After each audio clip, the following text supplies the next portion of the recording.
Ladies and gentlemen, my name's Paul, and in this RedGamingTech.com video, we're going to be discussing as well as analysing tech news, which as usual, has popped up in the past 24 or so hours.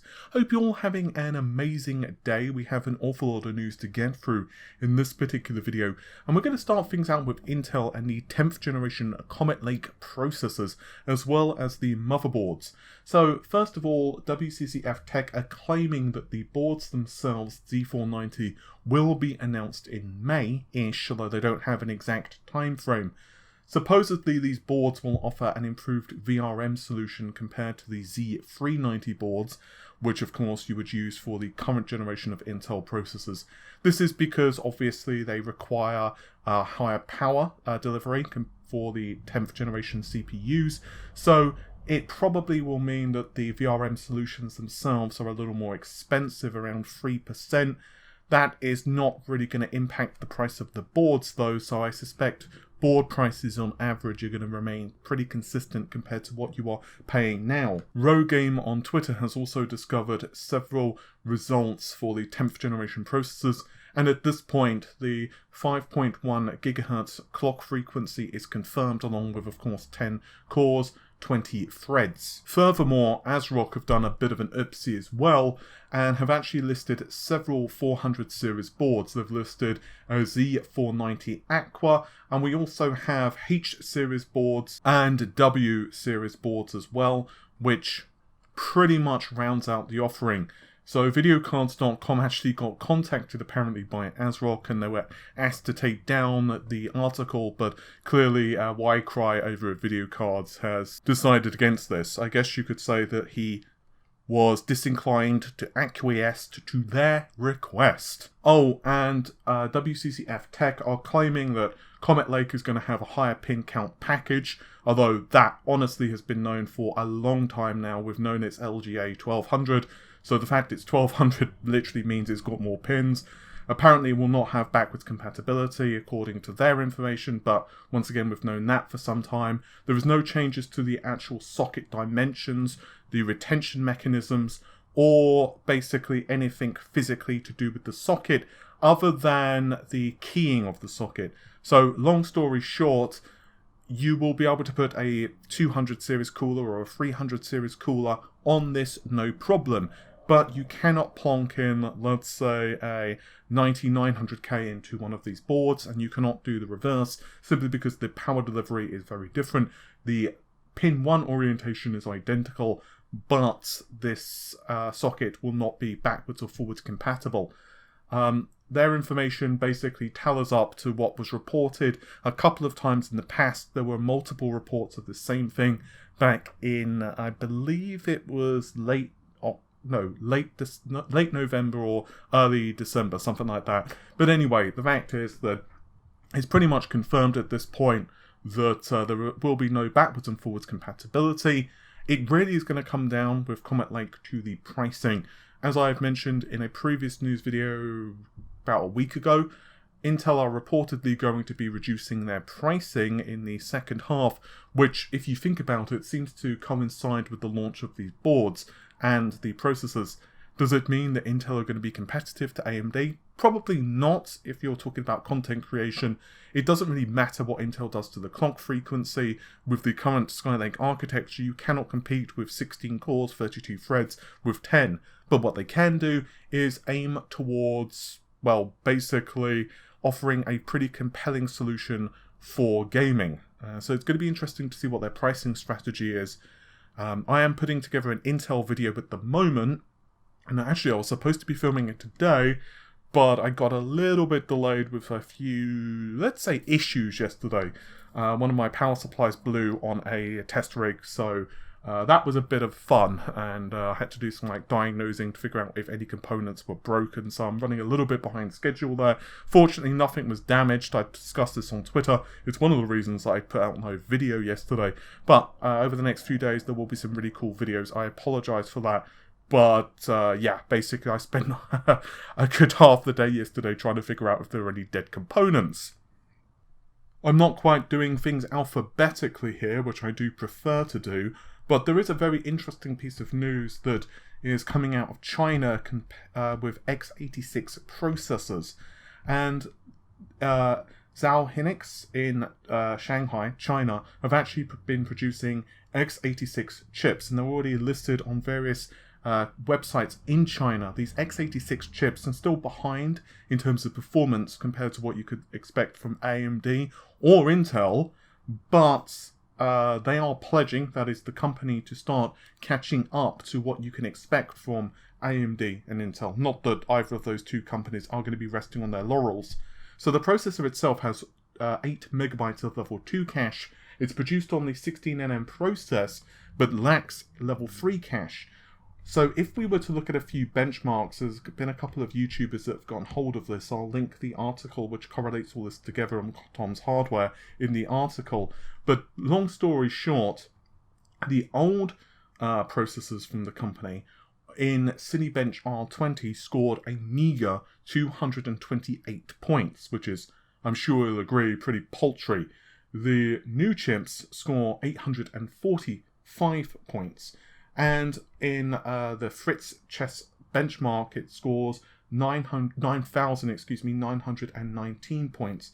So what this basically means is that these new chips are still slower than an i5 7600K, which, when you consider that the 7600K is A, pretty old, and B, is only quad-core, so both Intel and AMD now stomp that in terms of core count as well as raw performance, it's still pretty impressive, because if you actually figure out the jump from one generation to the other, it's like 200+%. In single thread, it's 171% difference compared from one generation to the other, and in the multi-thread applications like R20, it's up to 270%.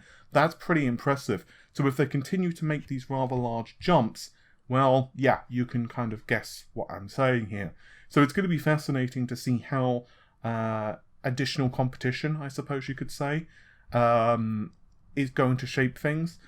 There's also VIA, and one of the subsidiaries is also creating x86 chips, which is still pretty early, but it's going to still offer competition in the marketplace, which is definitely good.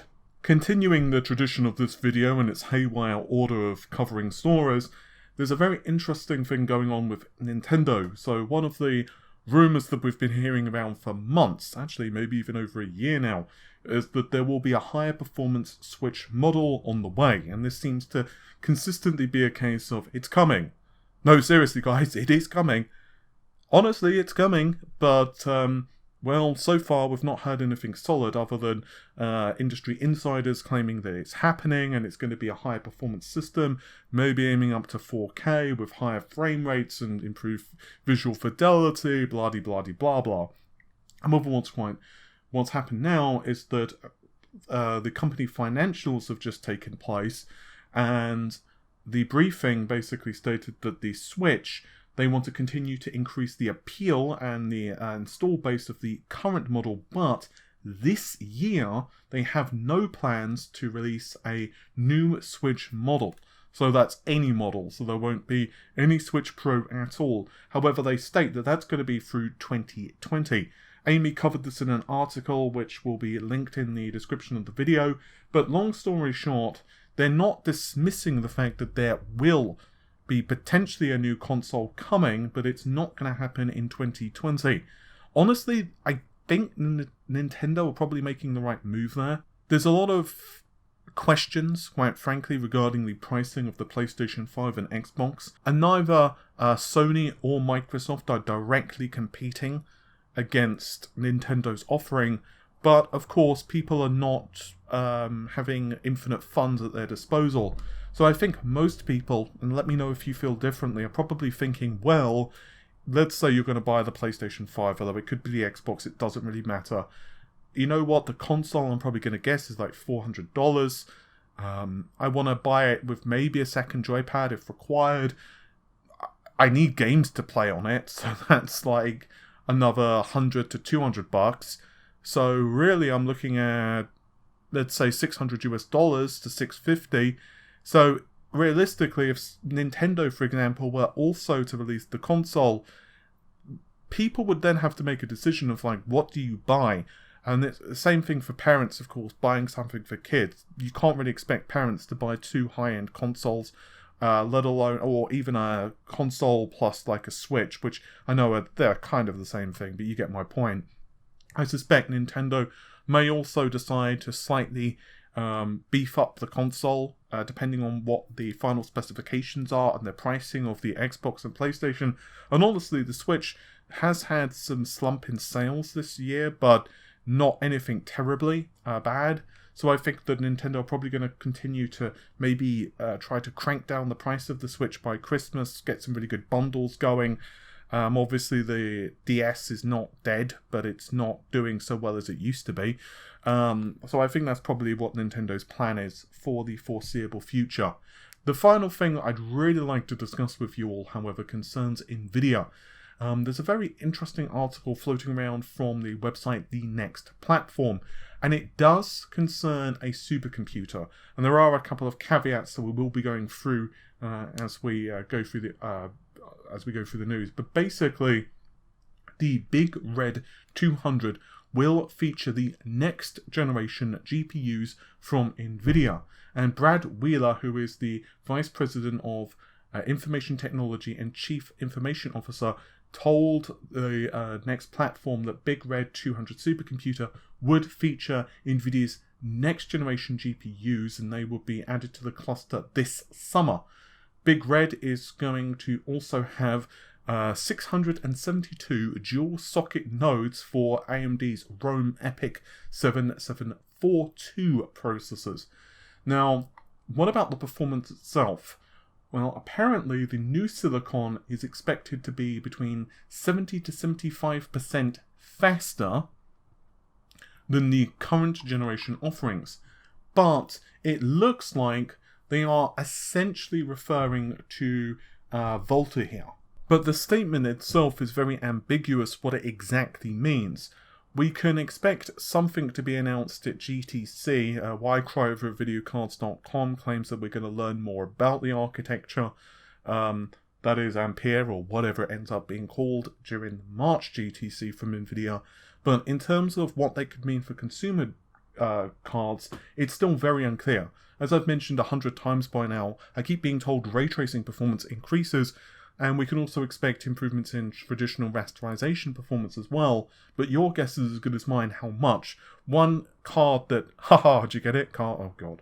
One card that Nvidia definitely has left to play is the Shift 27NM, and that is going to be a substantial net benefit to them.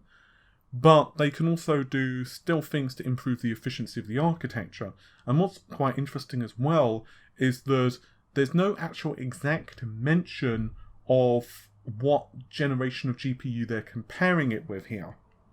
Because Nvidia themselves don't specifically mention the generation, and neither does IU.